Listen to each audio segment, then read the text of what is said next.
बड़े दुख के साथ इस प्रेस कॉन्फ्रेंस को मैं संबोधित कर रहा हूं। दुख के साथ इसलिए क्योंकि स्वाभाविक है, लोकतंत्र में एक मर्यादा होता है।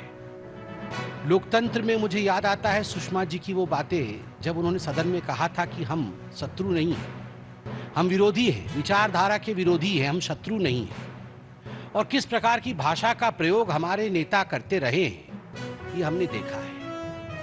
और आज जब भाषा की मर्यादा तार तार हो रही है, आज जब माननीय प्रधानमंत्री जी और प्रधानमंत्री जी की 100 वर्ष की मां, जो आज हमारे बीच में नहीं है, जिनका लगभग 100 वर्ष की आयु में स्वर्गारोहण हुआ, उनके ऊपर जिस प्रकार की कटुता, जिस प्रकार की अश्लीलता और जिस प्रकार की भाषा का प्रयोग किया गया है, मुझे लगता है शर्मसार आज उस पार्टी को होना चाहिए जो पार्टी कभी अपने आप को भारत में स्वतंत्रता संग्राम से जोड़ती थी।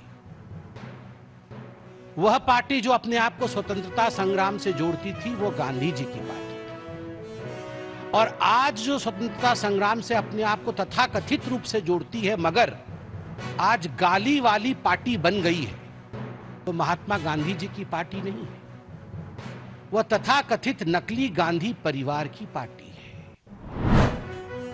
राज्यसभा सदस्य ವಿಧಾನಸೌಧದ ಮುಂಭಾಗದಲ್ಲಿ ಆದಂಥ ಘಟನೆ ಇನ್ನೂ ನಮ್ಮ ಕಣ್ಮುಂದೆ ಇದೆ. ಆ ಕೇಸನ್ನು ಮುಚ್ಚಾಕ್ಬಿಟ್ರು. ಈಗ ಧರ್ಮಸ್ಥಳ, ಕೊನೆಗೆ ಚಾಮುಂಡಿ ಬೆಟ್ಟಕ್ಕೂ ಹಿಂದೂಗಳನ್ನು ಅವಹೇಳನ ಮಾಡ್ತಕ್ಕಂಥ ಈ ಕಾಂಗ್ರೆಸ್ ಕುಯುಕ್ತಿ ಧರ್ಮಸ್ಥಳದಿಂದ ಚಾಮುಂಡೇಶ್ವರಿಯವರಿಗೆ ಬಂದ್ಬಿಟ್ಟಿದೆ. ಡಿ ಕೆ ಶಿವಕುಮಾರ್ ಅವರು ಚಾಮುಂಡೇಶ್ವರಿ ಹಿಂದೂಗಳ ಆಸ್ತಿ ಅಲ್ಲ ಅಂತ ಹೇಳಿದ್ದಾರೆ. ಇನ್ನು ಅದೇನು ವಕ್ಫ್ ಬೋರ್ಡ್ ಆಸ್ತಿನಾ, ಅದನ್ನು ಬರೆದ್ಬಿಡ್ರಿ. ವಕ್ಫ್ ಬೋರ್ಡ್ ಗಲಾಟೆ ನಡೀತಾ ಇತ್ತಲ್ಲ, ಅವರೆಲ್ಲದ ವಕ್ಫ್ ಬೋರ್ಡಲ್ಲಿ ಎಲ್ಲ ಖಾತೆ ಮಾಡಿಸ್ಕೊಂಬಿಟ್ಟಿದ್ರಲ್ಲ, ಇದನ್ನು ಯಾವಾಗ ಖಾತೆ ಮಾಡಿಕೊಡ್ತೀರಾ? ವಕ್ಫ್ ಬೋರ್ಡ್ಗೆ ಇದನ್ನು ಯಾವಾಗ ಖಾತೆ ಮಾಡಿಕೊಡ್ತೀರಾ? ಇದು ಹಿಂದೂಗಳ ಆಸ್ತಿ ಅಲ್ಲ ಅಂದರೆ ಅಲ್ಲಿ ಯಾವಾಗ ಮಸೀದಿ ಕಟ್ತೀರಾ? ಅಲ್ಲಿ ಯಾವಾಗ ಗೋರಿಗಳನ್ನು ಉತ್ಪತ್ತಿ ಮಾಡ್ತೀರಾ? ಈ ದತ್ತಪೀಠದಲ್ಲಿ ಉತ್ಪತ್ತಿ ಮಾಡಿದಿರಲ್ಲ ಗೋರಿಗಳನ್ನು, ಹಂಗೆ ಇಲ್ಲಿ ಯಾವಾಗ ಗೋರಿಗಳನ್ನು ಉತ್ಪತ್ತಿ ಮಾಡ್ತೀರಾ?